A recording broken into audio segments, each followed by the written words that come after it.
नमस्कार, आप देख रहे हैं न्यूज़ 8। कोलकाता में डॉक्टर की रेप और हत्या के मामले में आज राज्यपाल ने दिवंगत डॉक्टर के परिवार से मुलाकात की है।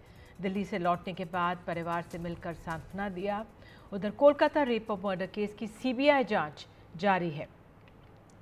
सीबीआई ने संदीप घोष की कार और मोबाइल को कब्जे में ले लिया है। वहीं सीबीआई एक सौरभ नाम के शख्स से पूछताछ कर रही है। सौरभ वही शख्स है जिससे मिलने संजय राय अस्पताल गया था। सौरभ को अपने एक रिलेटिव का टेस्ट करवाना था। वारदात से पहले संजय इसी शख्स से मिला था।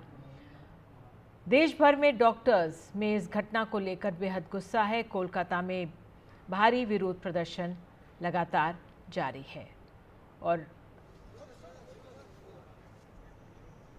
ये अपने आप में महत्वपूर्ण है किस तरह से ये जो पूरा मामला है, इससे मिले जुले ऐसे ही मामले देश भर में उठे हैं, हुए हैं और इसी को लेकर बेटी और महिलाओं की सुरक्षा का मुद्दा खासा गरमाया हुआ है। लेकिन कोलकाता का ये भयावह मामला जो सामने आया है, इसमें सीबीआई की जांच ने गति पकड़ ली है। तमाम जानकारियां सामने आ रही हैं। हमें कहा जा रहा है अब सौरभ फ़ोन पर हैं। सौरभ, क्या डिटेल्स, आज क्या हुआ इस पूरे मामले में? देखिए, सीबीआई का पूछताछ जो है संदीप घोष के खिलाफ चल रहा है और सीबीआई ने आज छठा दिन है जब संदीप घोष को पूछताछ के लिए बुलाया है। दूसरी तरफ कोलकाता पुलिस ने भी आज समन किया था संदीप घोष को, लेकिन संदीप घोष आ नहीं पाए वहां पर क्योंकि वो सीबीआई के दफ्तर में उनका पूछताछ चल रहा था। हालांकि आपको बता दूं, आज जो अख्तर अली करके व्यक्ति है जो मुर्शिदाबाद मेडिकल कॉलेज में अभी पोस्टेड थे, लेकिन पहले आरजी कौर मेडिकल कॉलेज और हॉस्पिटल में थे और संदीप घोष के अंडर काम कर चुके हैं, उन्होंने कुछ काफी सीरियस आरोप लगाए हैं और कई सारे आरोप लगाए हैं। हालांकि इसकी पुष्टि एनडीटीवी ने खुद नहीं कर पाया है, ये उनका आरोप है और उन्होंने कहा है कि ये आरोप जो है उन्होंने लिखित में जो अधिकारी थे उनको दिए थे। इसके बाद आज जो है यहाँ पे पूछताछ चल रहा है, लेकिन जो एक बात है, आज छात्र का जो प्रदर्शन था वो भी चल रहा है क्योंकि छात्र चाहते हैं कि जो इंटरिम डायरेक्शंस कुछ है सुप्रीम कोर्ट दे दे, जब तक जो टास्क फोर्स बनाया गया है उनका रिकमेंडेशंस को इम्प्लीमेंट ना किया जाता है। दूसरी तरफ जो है यहाँ पे आपको ये बता दूं कि आज भी प्रदर्शन चला है और कल सुप्रीम कोर्ट में फिर से मामला आने वाले हैं, तो इस पर सबकी नजर है। बिल्कुल सौरभ, आप नज़र बनाए रखें इस मामले में। तो आपको बता दें कि कोलकाता कांड पर पूर्व जजों, पूर्व नौकरशाहों का एक बयान आया है। तो 300 पूर्व जजों, नौकरशाहों का साझा बयान है। इसमें कहा गया है, वरिष्ठ अधिकारी भी शामिल हैं, पूर्व सैन्य अधिकारी का साझा बयान है। उन्होंने लिखा है इसमें, इस हत्याकांड ने पूरे देश को हिला दिया है। ये न्याय के अलावा तुरंत बदलाव की मांग करता है। सभी जाति धर्मों की महिलाओं की सुरक्षा हो। इसे शुरू में आत्महत्या कहा गया। पीड़िता के माता पिता को घंटों इंतजार कराया गया। डॉक्टर्स की सुरक्षा के लिए पेट्रोलिंग और सुरक्षा कर्मी बढ़ाए जाएं। महिला और पुरुष डॉक्टर्स के लिए अलग वॉशरूम हो। डॉक्टर्स रूम में इमरजेंसी SOS की व्यवस्था हो और संस्थानों के प्रशासनिक प्रमुखों के व्यवहार की व्यापक जांच हो। तो ये 300 वरिष्ठ नागरिकों, जो हमारे देश के कह सकते हैं, उन्होंने ये चिट्ठी लिखी है। उधर महाराष्ट्र में बदलापुर के स्कूल में नन्ही बच्चियों के साथ दुष्कर्म की वारदात ने सबको झकझोर कर रख दिया है। यही वजह है कि कल बदलापुर से शुरू हुआ आंदोलन अब पूरे महाराष्ट्र में फैल गया है और राजनीतिक दल भी विरोध में उतर चुके हैं। महाविकास अघाड़ी ने तो महिलाओं और लड़कियों पर बढ़ रहे अत्याचार और अपराध को देखते हुए 24 अगस्त को महाराष्ट्र बंद की घोषणा की है। स्कूल में मासूम बच्चियों के साथ रेप के खिलाफ बदलापुर से शुरू हुआ आंदोलन अब राज्यव्यापी रूप ले चुका है। उद्धव गुट की नेता सुषमा अंधारे ने बदलापुर थाने के सामने धरना प्रदर्शन किया, तो कांग्रेस ने मंत्रालय के सामने विरोध प्रदर्शन कर महायुति सरकार के खिलाफ नारेबाजी की।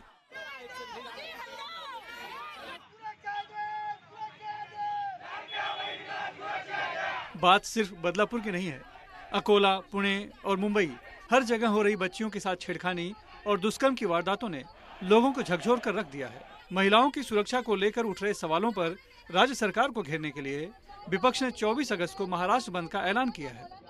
महाराष्ट्र में बच्चों पे अत्याचार होने वाला सबसे बड़ा कोई अगर देश का राज्य हो तो महाराष्ट्र है। 21,000 के ऊपर महाराष्ट्र में इस तरह की घटनाएं हुई है। सरकार इस बातों को दबा रही है और इसलिए आने वाले 24 तारीख को महाराष्ट्र को बंद की आवाज़ हमने दी है। उसमें हमारे महाविकास आघाड़ी के सभी दल उसमें इन्वॉल्व होंगे। एनसीपी सांसद सुप्रिया सुले ने तो राज्य की कानून व्यवस्था पर सवाल उठाते हुए कहा कि अगर पुलिस कम पड़ रही हो तो अपनी सुरक्षा में लगी पुलिस वापस देने को तैयार है।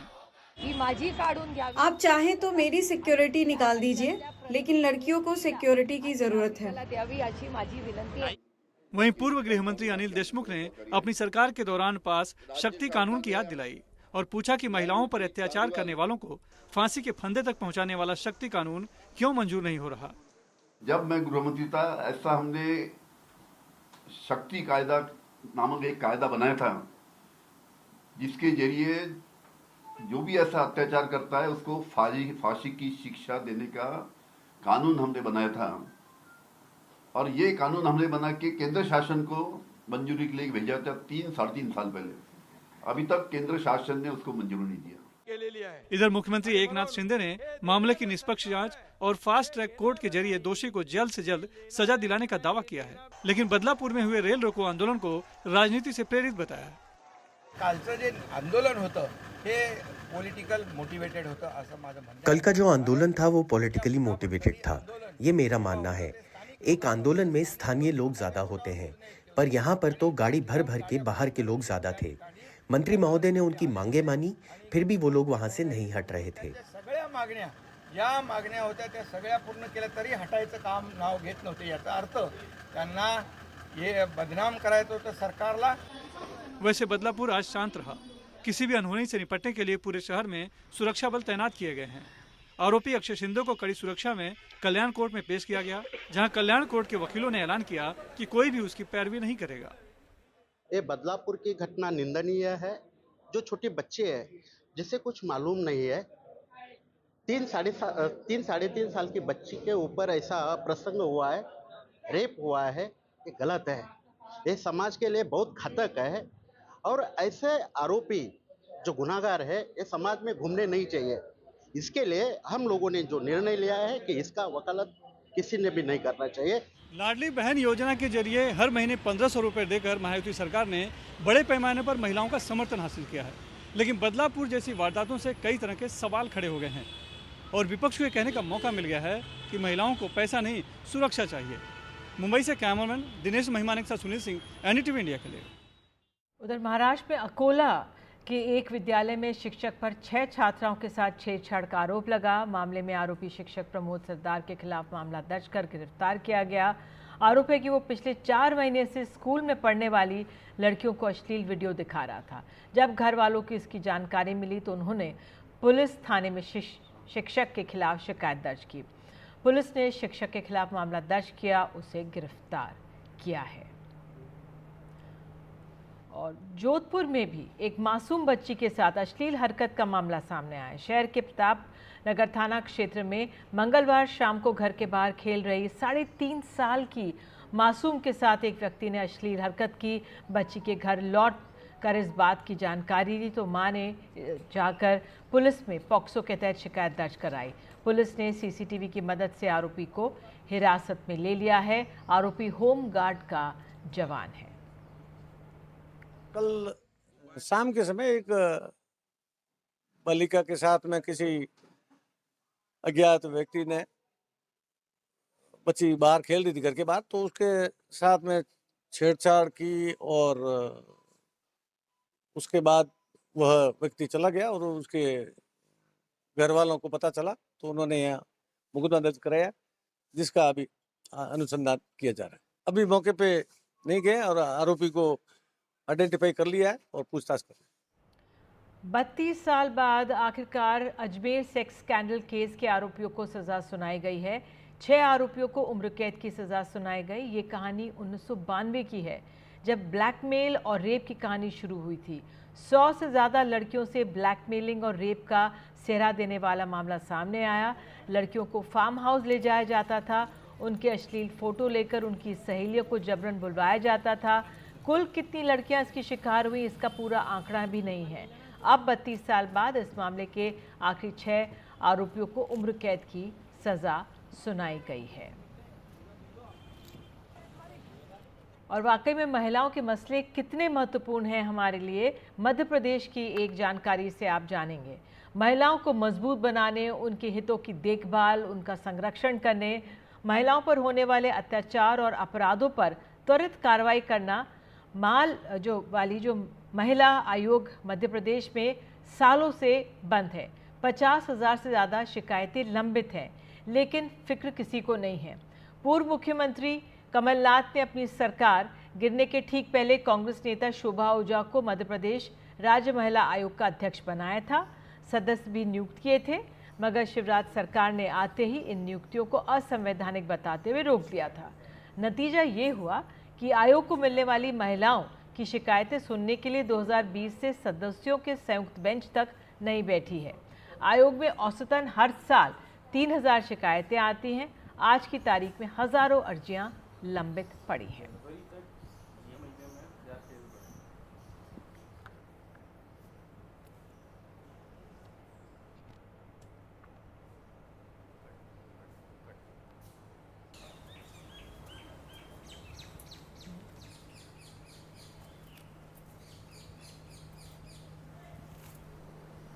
और अब बात करते हैं आरक्षण में सबकोटे को लेकर। उसके विरोध में आज भारत बंद हुआ है। अनुसूचित जाति व जनजाति आरक्षण में वर्गीकरण और क्रीमी लेयर को लेकर सुप्रीम कोर्ट के फैसले के खिलाफ आरक्षण बचाओ संघर्ष समिति ने आज भारत बंद का आह्वान किया। भारत बंद को SC/ST संगठनों के अलावा कांग्रेस, BSP, RJD और JMM जैसी कई पार्टीज ने अपना समर्थन दिया। सुप्रीम कोर्ट ने 1 अगस्त को अपने फैसले में कहा था कि ST/SC के बीच क्रीमी लेयर की पहचान करने और उन्हें आरक्षण का लाभ ना देने के लिए एक पॉलिसी बनानी चाहिए। हालांकि 1 हफ्ते बाद ही मोदी कैबिनेट की बैठक में इस सुझाव को खारिज किया गया। केंद्रीय मंत्री जीतन राम मांझी ने भारत बंद का आह्वान करने वालों को स्वार्थी बड़ा भाई बताते हुए कहा है कि वो नहीं चाहते कि उनका छोटा भाई प्रगति करे। आइए सुनते हैं उन्हें। भारत बंद का जो आह्वान जो लोग किए हैं वे सब स्वार्थी तत्व हैं। स्वार्थी तत्व इसलिए मैं कहता हूँ कि वो मेरे भाई हैं, बड़े भाई हैं। छोटे भाई की प्रगति नहीं हो ऐसा चाह करके वो चाहते हैं कि 100 में 100 का लाभ हम ले लें। सुप्रीम कोर्ट को धन्यवाद देते हैं कि समय की नाजुकता को देख करके हम लोगों में वर्गीकरण की बात किया। जैसे किसी घर में 4 भाई होते हैं, आपस में नहीं पटता है तो संसाधनों का बंटवारा कर लेते हैं और गोतिया के रूप में बढ़िया से रहते हैं। आज उसी प्रकार से हम चाहते हैं और माननीय सुप्रीम कोर्ट ने भी कहा कि वर्गीकरण होना चाहिए कि जो समाज 76 वर्ष आज़ादी के बाद भी आज उसका विकास नहीं हो सका है, उसको अलग व्यवस्था होनी चाहिए। बिहार के समस्तीपुर के सदर अस्पताल की तस्वीरें सामने आई हैं। यहाँ इमरजेंसी वार्ड में गंभीर रूप से घायल व्यक्ति का इलाज मोबाइल की रोशनी में किया जा रहा है। बिहार के सभी सरकारी अस्पतालों में जनरेटर की व्यवस्था है, बावजूद इस तरह की तस्वीरें देखने को मिल रही हैं। सदर अस्पताल के उपाधीक्षक की इस मामले में अपनी ही दलील है। देखिए, कल बहुत बारिश हुई है, बहुत अच्छा खासा बारिश कल हुआ था। उसी समय जनरेटर जो है हमारा, उसका तार जो है में अर्थ पकड़ लिया था, जिसकी वजह से हमको उसको बंद करना पड़ा। फिर उसको रिपेयर करके दोबारा से चालू करने में जो समय लगा, हमको 10-15 मिनट का समय लग गया। तो उसका परमानेंट सॉल्यूशन के लिए तो इन्वर्टर इमरजेंसी में लगाने का आदेश दे दिया गया है और संभवतः आज लग जाएगा सर। और आइए आगे बढ़ते हैं, बात जम्मू कश्मीर की करते हैं। जम्मू कश्मीर विधानसभा चुनाव के लिए राष्ट्रीय और क्षेत्रीय दलों ने तैयारियां शुरू कर दी हैं। भारतीय जनता पार्टी इस चुनाव में कोई कोर कसर नहीं छोड़ना चाह रही है। कई बीजेपी नेता भी जीत को लेकर अपने आश्वस्त दिखाई दे रहे हैं। राम माधव की वापसी को लेकर भी पार्टी में उत्साह है।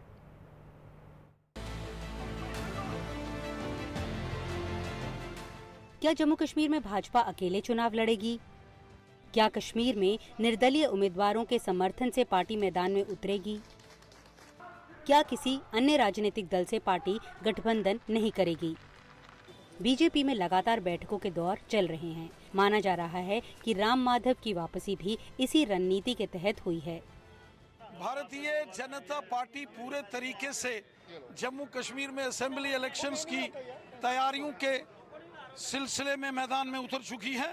पूरी ताकत के साथ हम जम्मू के साथ साथ कश्मीर घाटी में चुनाव लड़ेंगे और मुझे विश्वास है कि जो मोदी साहब ने पिछले 10 साल में जम्मू कश्मीर में विकास के कार्य किए हैं, जम्मू कश्मीर में अमन शांति और खुशहाली आई है।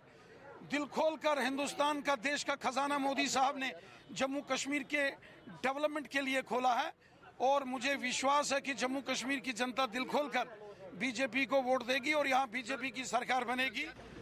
जानकारी के मुताबिक इस बार चुनाव 90 सीटों पर होगा। पार्टी की नजर जम्मू की 43 विधानसभा सीटों पर टिकी है। बीजेपी को उम्मीद है कि जम्मू क्षेत्र में उसे करीब 35 से 37 सीटें मिल सकती हैं।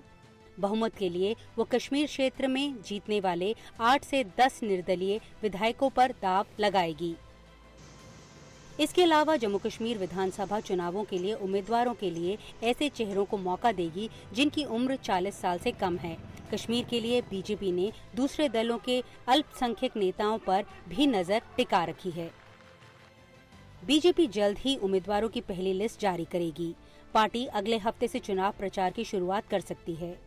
पीएम मोदी, गृह मंत्री अमित शाह और केंद्रीय स्वास्थ्य मंत्री जेपी नड्डा, रक्षा मंत्री राजनाथ सिंह चुनावी रैलियां करेंगे। दिलचस्प बात यह है कि इसी हफ्ते पीडीपी नेता और महबूबा मुफ्ती की सरकार में मंत्री रहे चौधरी जुल्फिकार अली बीजेपी में शामिल हो गए हैं। माना जा रहा है कि आने वाले दिनों में और कई नेता बीजेपी के साथ आ सकते हैं। जम्मू कश्मीर में लगभग 90 लाख वोटर्स हैं। उनमें से 20 लाख ऐसे हैं जिनकी उम्र 20 से 29 साल की है, यानी युवा वर्ग, और 3,70,000 ऐसे हैं जो पहली बार वोट करने जा रहे हैं। सभी पॉलिटिकल पार्टीज का फोकस इसी युवा वर्ग पर है, खास करके भारतीय जनता पार्टी का, क्योंकि उसे लगता है कि अपने मिशन कश्मीर का जो सपना है वो इन्हीं वोटर्स के जरिए वो पूरा कर पाएगी। नई दिल्ली से नीता शर्मा, एनडीटीवी इंडिया के लिए।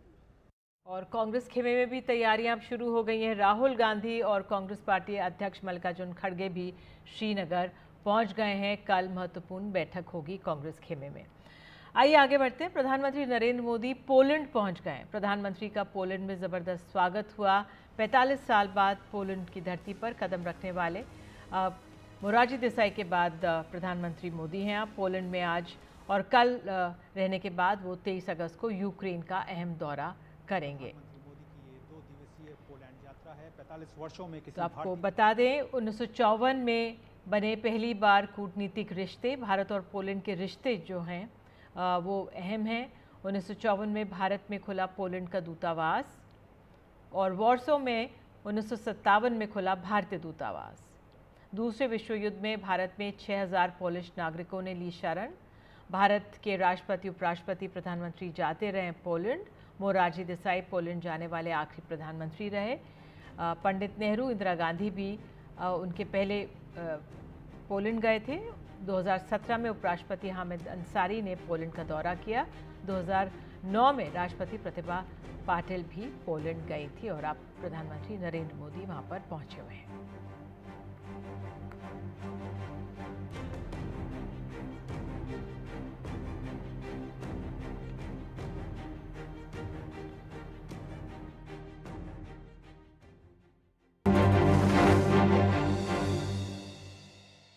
झारखंड के पूर्व मुख्यमंत्री चंपाई सोरेन नई पार्टी बनाने जा रहे हैं।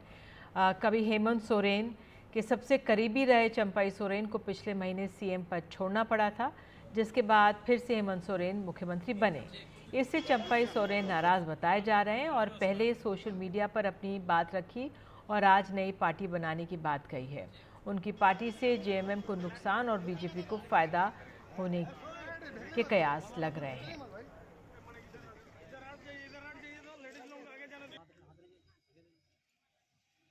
जो रखा था संन्यास और नहीं तो संगठन नहीं तो दोस्त, है ना। संन्यास नहीं लेंगे राजनीतिक से, किंतु हम हटा ले क्या अभी हम हटा ले काम छोड़ दें। जो हम अध्याय शुरू किया है, हर दिन अभी हमारा चैप्टर बदलते रहेगा। संगठन को मजबूत करेंगे, नया संगठन, और रास्ता में कोई अच्छा दोस्त अगर मिला, दोस्ती करके आगे समाज का, इस राज्य का सेवा करूंगा। बिहार के भागलपुर में गंगा नदी के कहर एक तरह से है। नवगछिया के इस्माइलपुर में गंगा नदी के तट पर करोड़ों रुपए की लागत से बना बांध ध्वस्त हो गया है। लगभग 100 फीट बांध कटकर गंगा जी में समा गया। बांध के टूटने से कई गांव में बाढ़ आ गई। घर पानी के तेज बहाव में बह गए हैं। खेत खलियान सब पानी में डूब गए हैं। लोगों में अफरा तफरी का माहौल पैदा हो गया। घटना की सूचना मिलने के बाद प्रशासन के आला अधिकारी मौके पर पहुंचे और हालात का जायजा लिया। ग्रामीणों में इसको लेकर आक्रोश है। उनका कहना है कि कटाव रोधी कार्य मानक के अनुसार नहीं हुआ। फिलहाल लोगों को सुरक्षित स्थानों पर भेजा जा रहा है।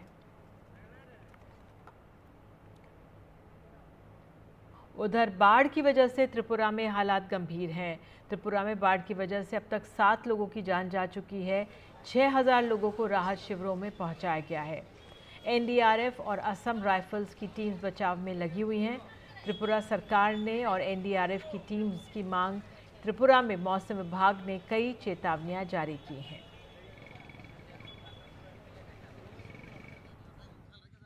बहुत गंभीर है अभी पानी के। यहाँ पर बहुत सा आदमी बहुत तकलीफ में है। सामान भी नष्ट हो रहा है, निकाल भी नहीं सक रहा है, और जो घर में है वो भी अपने आप जान लेकर निकल रहा है। और स्कूल में लोग रह रहे हैं। हाँ, स्कूल में भी लोग है, हाँ, भीड़ भी है। ये तो मैंने कल परसों तो पानी भर रहा था, कल में किसी के घर में पानी नहीं था। आज रात से सबके घर में पानी डूब रहा है। बारिश तो कल दिन में नहीं था, कल रात में ज्यादा बारिश हुआ और कल पानी का बहाव भी थोड़ा कम था, लेकिन रातों रात पानी बहुत ज्यादा बढ़ रहा है। बहुत सारे लोग अंदर भी फंसे हुए हैं और अपना घर छोड़ के नहीं निकल रहे हैं। बाकी सब सामान भी ऊपर उठाए हैं। दिक्कत है सबको, खाना वाना का भी दिक्कत है, ये सभी चीज का दिक्कत। कहाँ रह रहे हैं लोग कुछ लोग तो गाड़ी में अपना घर बनाए, जो लेबर लोग हैं वो अपना गाड़ी में घर बनाए, और बाकी कुछ लोग जो है वो मतलब ऐसे आसपास के स्कूलों में गए हैं। स्कूल का हाल भी बहुत खराब है, एक छोटा छोटा स्पेस लेके सब कोई बैठा है। खाने वाने का दिक्कत अभी भी शायद है, नहीं है क्या पता नहीं मेरे को। इधर हर लोग का घर में पानी डूब गया है। वो सभी लाल स्कूल है पीछे है, वहाँ जा रहा है। कुछ लोग हिंदू स्कूल, प्रगति स्कूल में जा रहा है। कुछ आस पड़ोस के साइड में कोई गाड़ी का तिरपाल बांध के उसमें सो रहा है, समय गुजार रहा है। कितने दिन से ये हालत? एक 2-3 दिन से हालत है। उधर उत्तराखंड में टिहरी जनपद के सीमांत घुत्तू इलाके में कुदरत फिर आफत की बारिश लेकर आई। घुत्तू से लगे 8 से 10 गांव में बादल फटने से जगह जगह भारी भूस्खलन हो गया, जिससे जगह जगह सड़कें बह गई। घुत्तू देवलिंग में भारी बारिश से एक गौशाला का मलबा आ गया, जिसमें गायें और बछड़े मलबे में दब गए। वहीं 2 गाय घायल हुई हैं। राजस्व विभाग की टीम मौके पर पहुंच गई है और मलबा हटाने का प्रयास वहां पर किया जा रहा है।